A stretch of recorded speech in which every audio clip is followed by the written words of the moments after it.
Good evening, teacher. My name is Austin Nevin Augustine, and I am a student of Proverbs 22:6 Children Bible School. And today's my topic is victorious life. Victorious life का मतलब है फतेहमंद ज़िंदगी. A victorious life of faith no longer lives by feelings, emotions, or circumstances.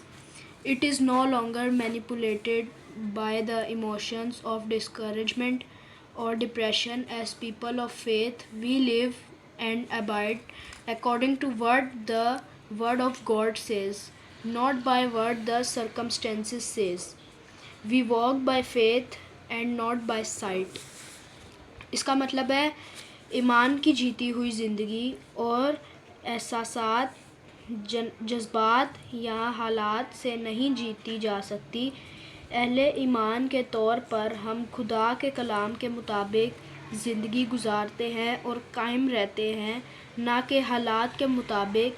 हम ईमान से चलते हैं, नज़र से नहीं. और हमें इटर्नल लाइफ हासिल करने के लिए हमें to be one in Christ होना पड़ेगा, खुदा में एक होना पड़ेगा.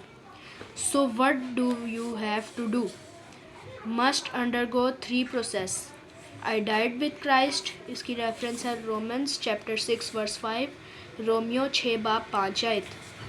For if we have been united with him in our death like his, we will certain also be united with him in a resurrection like his.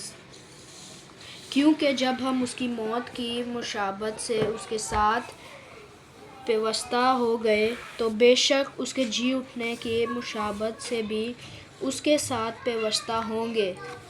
इसके बाद है I buried with Christ, Romans chapter 6 verse 4, रोमियो 6 बाब 4 आयत.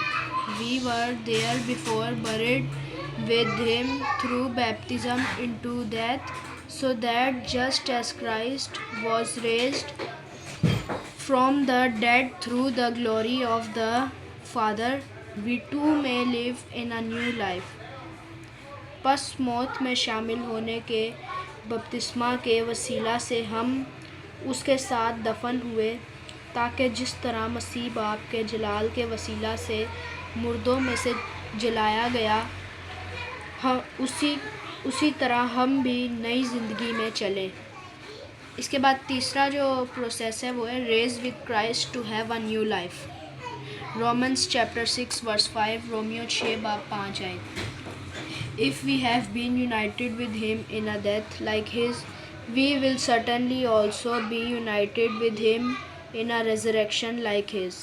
क्योंकि जब हम उसकी मौत के मुशाबत से उसके साथ पेवस्ता हो गए, तो बेशक उसके जी उठने की मुशाबत से भी उसके साथ पेवस्ता होंगे. The condition of a victorious life. What is the condition? To surrender yourself. If you believe that you are died in sin and raised in Christ, then what is the next step? To surrender yourself. इसका मतलब है कि शैतान हमारे एक example के तौर पे, जैसे हम रेस में भाग रहे होते हैं तो आगे हर्डल के तौर पे कुछ स्टोन्स वगैरह आगे आ जाते हैं तो हम उससे गिर जाते हैं. ऐसी जो हमारी स्पिरिचुअल लाइफ है उसमें सिन हर्डल्स की तरह आते हैं. तो इसमें हमने खुदा के आगे सरेंडर करना है. शैतान भी बहुत ताकतवर है, वो भी हमें हरा देता है, लेकिन हमें खुदा के आगे सरेंडर करना है. फिर खुदा हमारी जंग लड़ता है शैतान से. और इसकी डेस्टिनेशन है इटर्नल लाइफ इन हेवन. और शैतान नहीं चाहता कि हम इटर्नल लाइफ जिए, हम विक्टोरियस लाइफ जिए.